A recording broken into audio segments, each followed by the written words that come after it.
Welcome to Coming In Hot. Welcome to Coming In Hot. Thank you, Live, for the intro music. We are recording live in Midtown Sac at Darling New Media Studios. Now, I love this guest that we got today. We're about to have a great time. We are. We are. So, I don't know if you know this, but I did the math.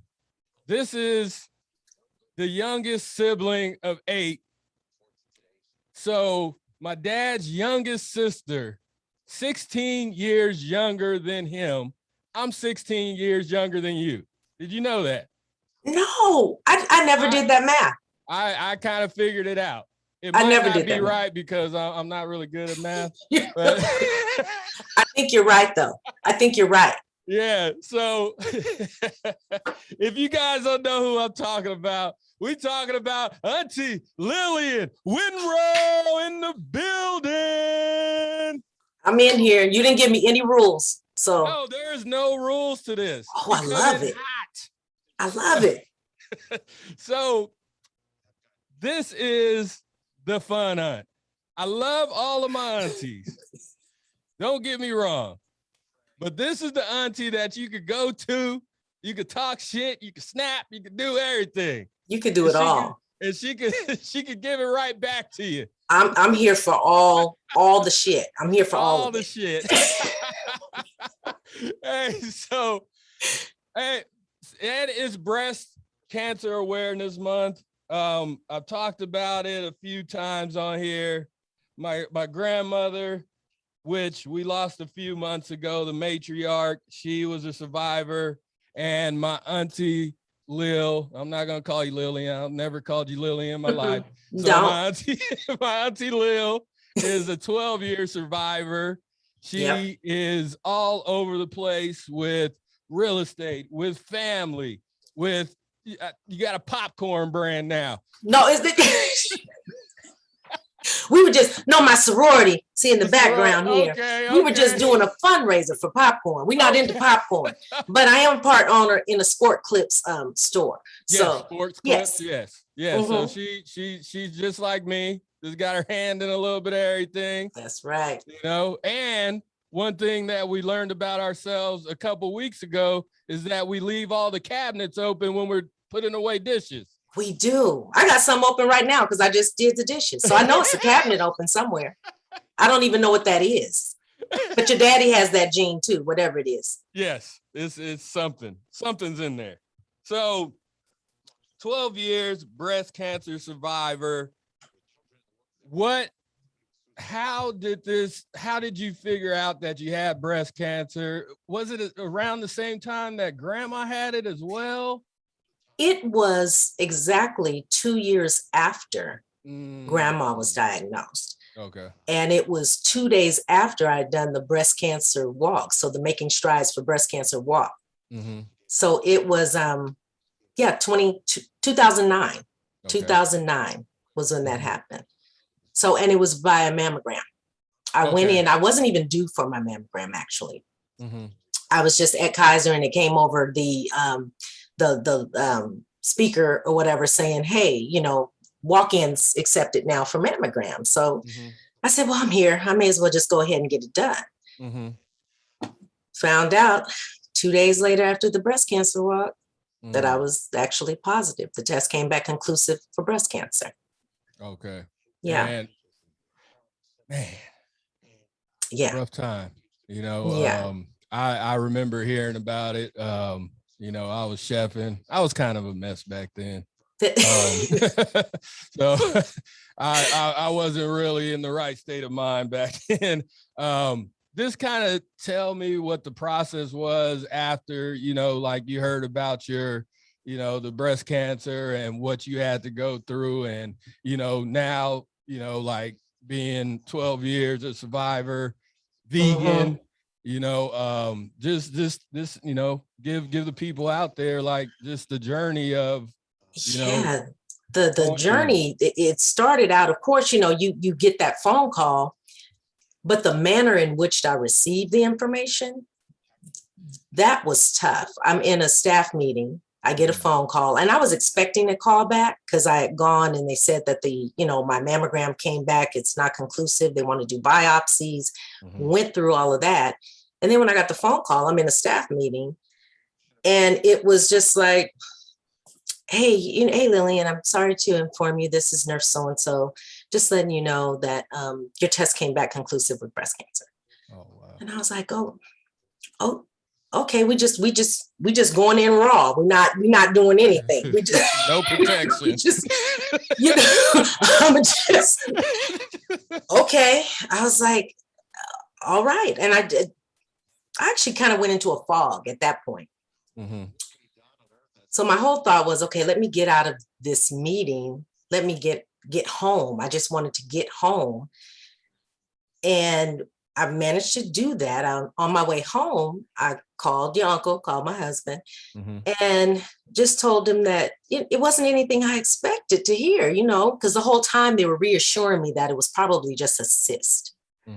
And, they weren't really concerned about me having breast cancer because there really wasn't a history of it. They didn't know about grandma at the time. So, but this was our first bout. Grandma was our first bout with cancer in the family. So once I told Derek, and he was like, he went through his own mess that I did not know about because he's amazing in that way. He let it be all about me. Great. He let it be all about me. Uncle Derek is the man. Right. This man is a great dude. Yeah. So he let it be all about me. And one thing I will say, my medical provider, they moved quickly. So I was diagnosed on the 19th of October. I was having a first surgery, and it was a lumpectomy, and that was in December, the day before my birthday. I was like, yeah, happy birthday. This is the gift that just keeps on giving, apparently. Went in, had to have a second surgery. That surgery, they weren't able to get clear, what they call clear margins. So went in, did another surgery, and had to take more breast tissue. After that, I did 6 rounds of radiation treatment. That's hell, Actually, let me back up. I did 4 rounds of chemotherapy because of the type of breast cancer I had. Okay. So I had what they call triple negative breast cancer. So what they do is they get that, they look at the tumor and they look at the cell receptors on the tumor. And they're looking for estrogen, progesterone, or HER2. Those are all hormones.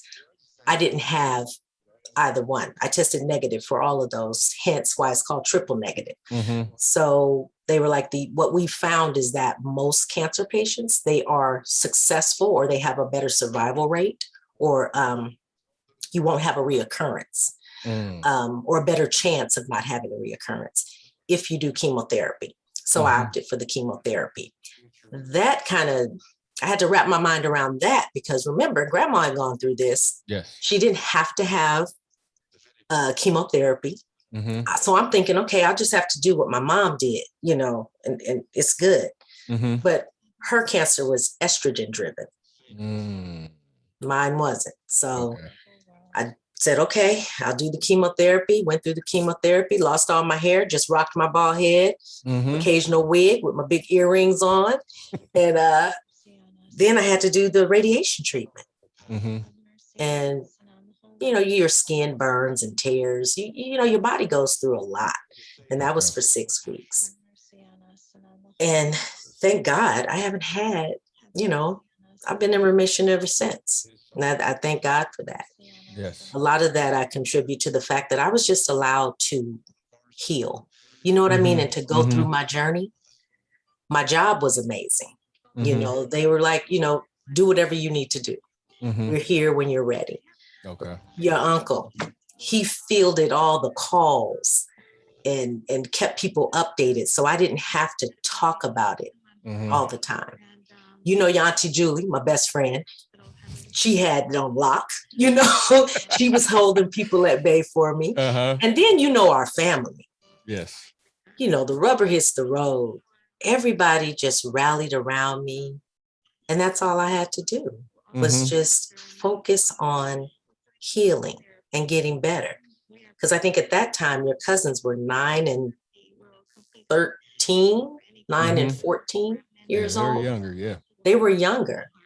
So I attribute me being in remission today to the fact that I didn't have those stressors.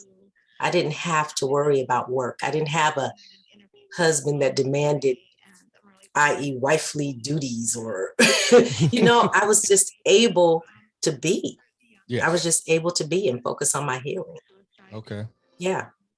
So what are some of the things, because I know you're really big into, breast cancer awareness and, like the group that you're working with, like, tell me a little bit about them.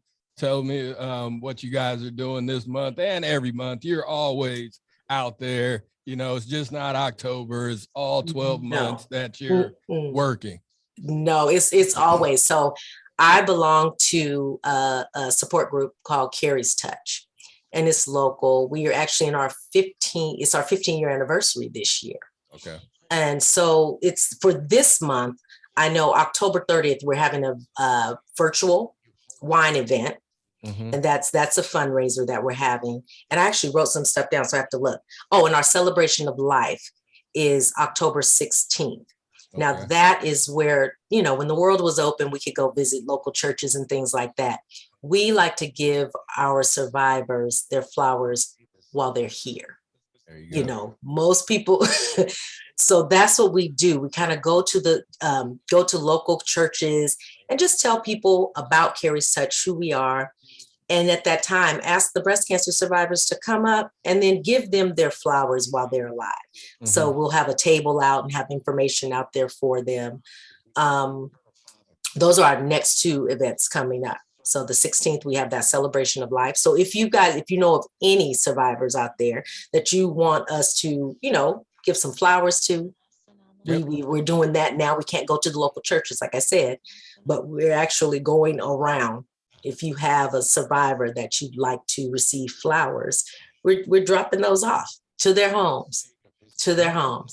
Okay, yeah. So to the 4 people that listen to this podcast, please tell people about Kerrys Touch. Like I said, it is a support group that is, Kerrys Touch was created by Reverend Tammy Denise. She is also a breast cancer survivor, a 15-year breast cancer survivor. Kerry was her mother. She lost her mom to the domestic violence. Oh. So that's something that's very, she's very passionate about. But Kerry's, what she noticed was that we're dying. Black women are dying of cancer, of breast cancer, where our counterparts, they're getting cancer more often, but they're not dying. So she was like, let's dig into that. And I told you earlier about how the message was delivered to me that I had cancer. So she's trying to tap into those things. Like, we're making strides is great. American Cancer Society is wonderful. But I think we have different challenges than other folks sometimes. And she saw that need to say, okay, we need to know how to talk to us. When you have a single mom that's saying, look, I ain't got time to, I got this cancer, but I don't have time to sit down and rest. I got to go to work. I have these kids. I have what we call the strong Black woman syndrome or the strong woman syndrome. Being strong can be toxic. It can be very toxic. And we have to learn how to navigate things and let people help us, though. We don't always have to be strong. And I say this in connection with telling you about Kerrys Touch is because that's one of the things that we focus on. So we talk about awareness and education and advocacy and support. We're part of a research study, and just helping people handle their basic needs. So while you're going through something, you can't worry about PG&E. Mm-hmm. Mm-hmm. You can't worry about, having food or getting to your treatment. So those are the things that we do for people, so it's, it helped me a lot because I was able to be around women that looked like me, Mm-hmm. that understood, um, when I needed to take my wig off. I literally could go to the support group and literally take my wig off and just sit it down. It was a very intimate setting. It wasn't like in a conference room or anything like that. We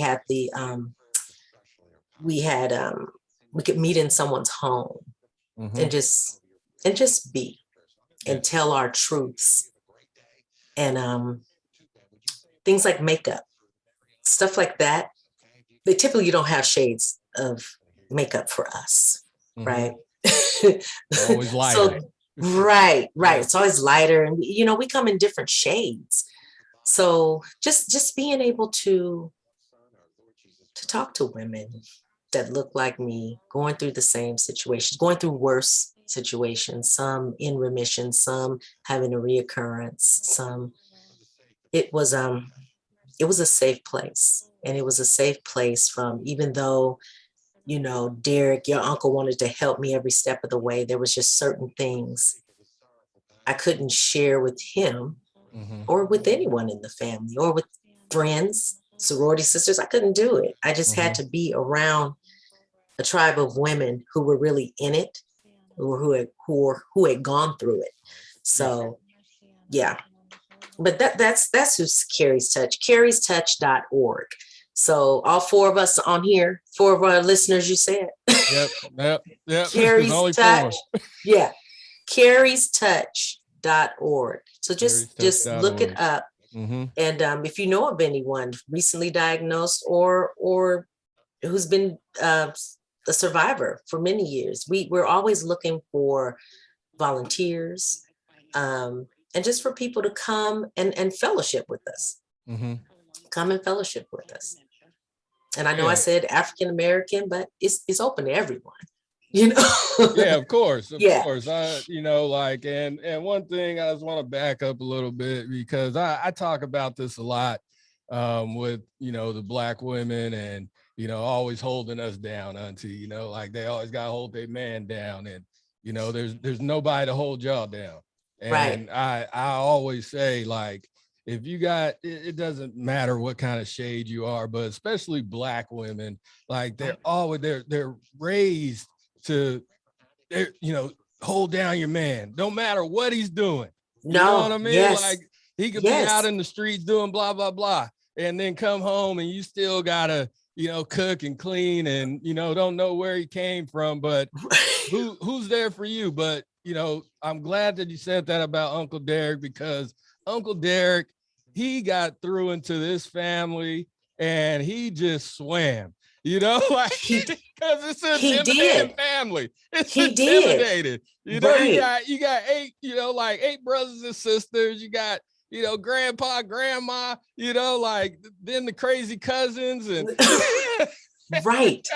Right. and same thing with Julie. Just, like Julie, shout out, Julie, like Yes. she, came into this family, and it's just, it's hard, Yeah. this family.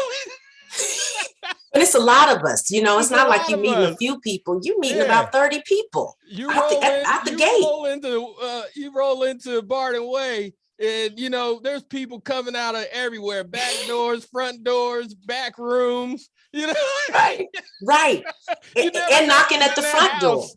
And knocking at the front door. It's the neighbor down the street. I saw you and I just want to come over. Yep. It's a lot. But Yeah. my village was so strong with my journey.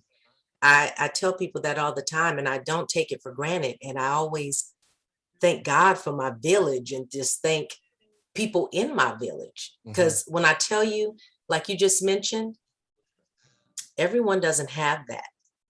They're going home still trying to be who they were prior to this diagnosis. And it's literally killing them. It's literally killing them.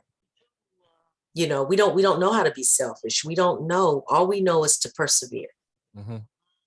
Grandma, she taught all of us some good stuff, but she was from the old school, right? Yeah. So she taught us, we all grown here.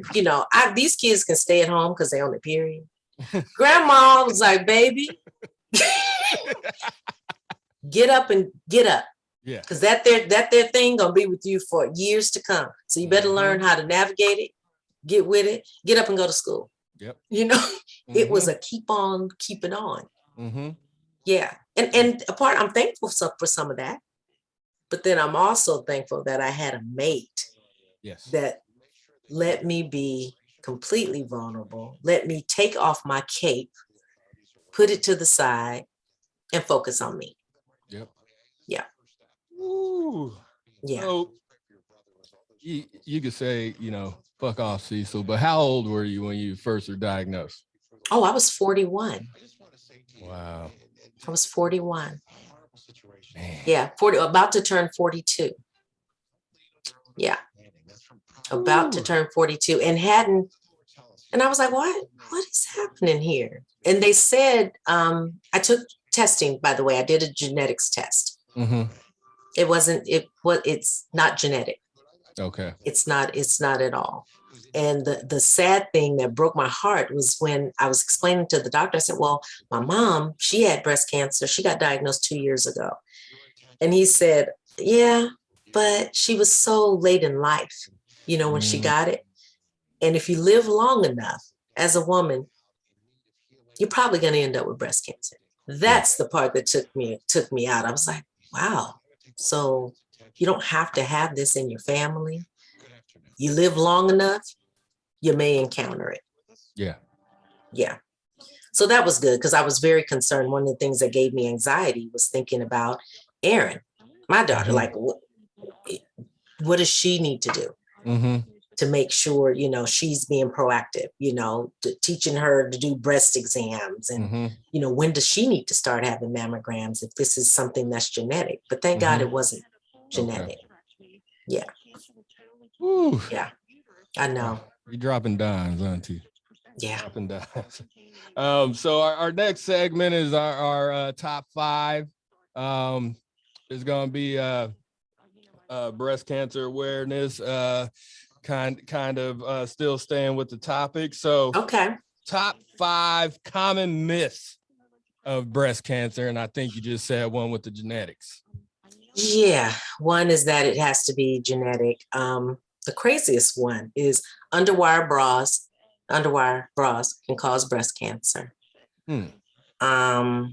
What's another myth? Breast cancer, it hurts. You know what I mean? Like once it's hurting, you're right. It's gone too far. Yeah. I had no clue I had breast cancer. So there's no lump, you can't feel anything. Oh, no. Wow. Okay. No. What's another one? I think there's a myth that although we get it more often than our counterparts, that only Black women get like triple negative breast cancer. And what's another myth? That's 4. Oh my goodness. I can't think of another myth. Well, I'll tell you one that we believe. You can't pray it away. We chuckle and we laugh about it now, but there's so many of us that believe that all we need to do, we don't need treatment. Yeah. We can pray this away. We can juice it away. Wow. That's not, no. Yeah. We're killing ourselves. Keep praying though. Shit. Yeah. Yes. No, pray. Yeah. Don't get me wrong. Yeah. Continue to pray. But God gave you them doctors too. Yeah. So partner with your medical staff. All right. Yeah. Okay. how young should women start getting the mammograms? Because I know you just talked about Aaron and like, so how young? Here's the thing. We have a woman in our breast cancer support group. She was diagnosed at 19. Wow. They say they were trying to push for 50. 50? 50? 50? 50. I'm not a doctor, nor do I play one on television, but I can't say, but for me and my background, I told Aaron to push for 35. Go in there and advocate for yourself. You know my medical history, so advocate for yourself. Mm-hmm. Just say you want it done. You want it done. They'll give you some pushback, but I believe now the magic number that the medical world is telling us is 50.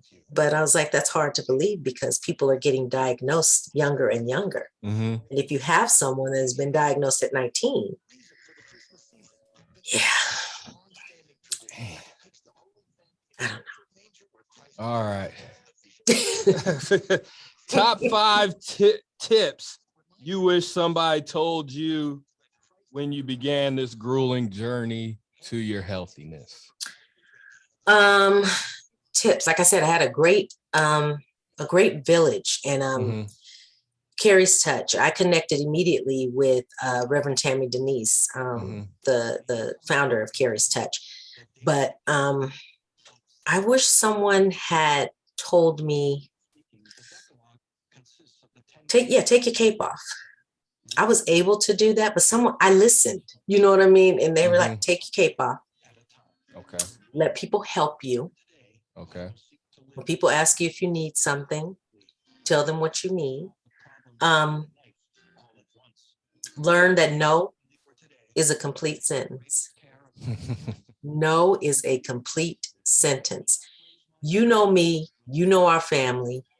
We rally around everybody. Somebody mm-hmm. need anything, we'll somehow come together and figure it out and try to help.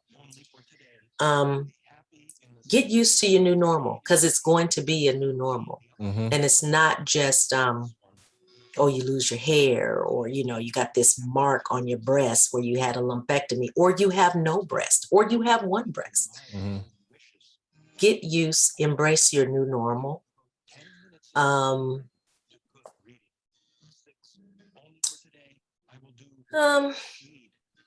Partner with your medical team.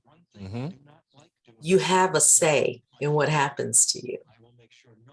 Partner and be an advocate for yourself. So there's a difference, right? I'm going to partner with my doctors, but I'm also going to advocate for myself. Mm-hmm. So those are the things that people they don't do. Well, my doctor told me. They just believe whatever the doctor says. Mm-hmm. My doctor told me I just need to start drinking carrot juice. Nobody said this, but it would just be something ridiculous. Yeah. Like, what? Why did he tell you that? Mm-hmm. Or I told my doctor I really don't want to lose my breast, and he said I need to. You just explain to me why. Yes. Is there a chance? Give me some statistics. Give me some options. So, and. Yeah, that's about it. Those are the 5 I have right there. Ooh. All right, Auntie. Yes. So at the end of this, we have it's our coming in hot. Okay, we're coming in hot. This is gonna oh man.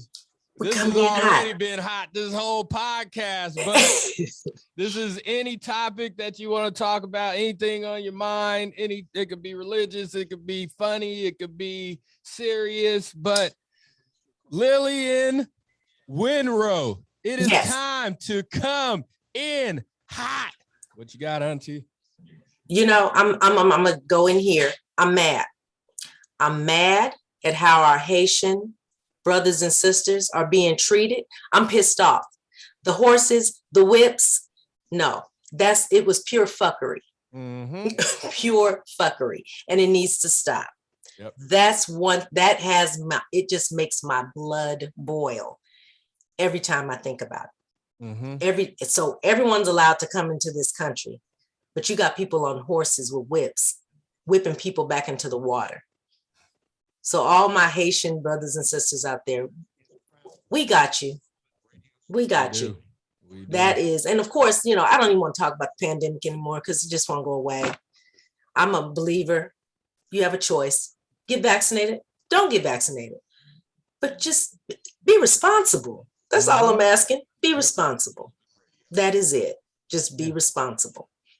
It doesn't take that much just to put 2 loops around your ear and pull up your, face mask. That's it. But you don't get to say, I don't want to be vaccinated. Mm-hmm. I don't want to wear a mask. Mm-hmm. And when I see you with a mask, I'm going to harass you because you have on a mask. Mm-hmm. It's too much. It's too much. And then I want the first choice of a bed when I get COVID. Got my own thoughts on that too. That's going to be in the hallway. That's part 2. You gotta come back. We gotta. I will come back.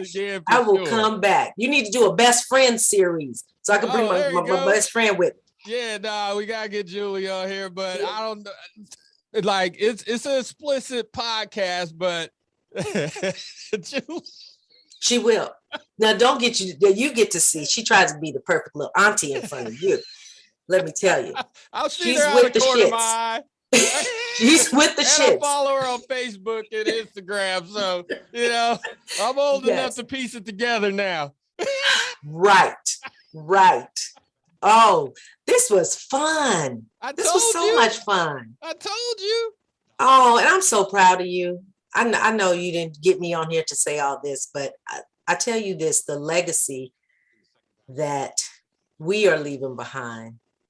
We were the safe generation, get our state jobs, get our pensions, and that has its merits. Mm-hmm. But you guys, man, this next generation of the Rhodes family, you guys are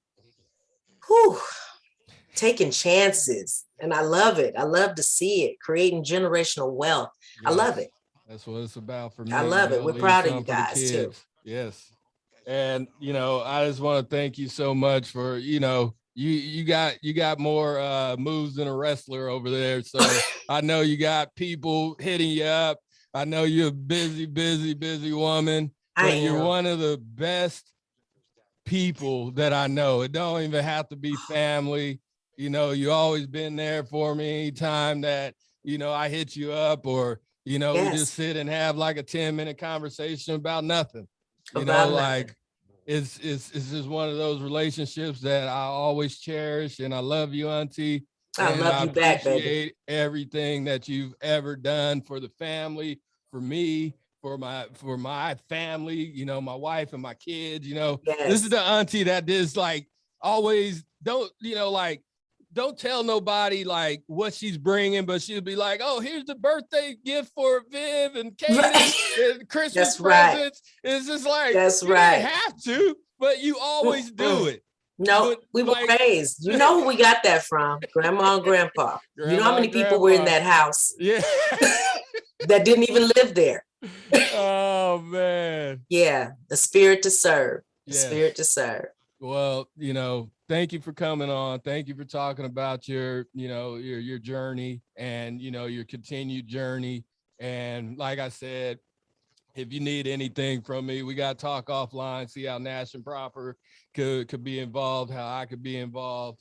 I'm not just saying this over the airwaves. I really do. And I'm gonna call you right after we get off. Well, I got another one after this. Call me after 3. Okay. Got you, but I'm going to call. Yes. All right. Hey, so this is Coming In Hot with Chef Cecil for those delicious, mouth-watering hot chicken sandwiches and hot cauliflower. Yes, they are delicious, by the way. Yeah. Delicious. www.nashandproper.com @nashandproper @nashandproper.eg on all social. You can holler at me directly at Chef Cecil on all social. I will be talking to you guys next week. Love you. Peace.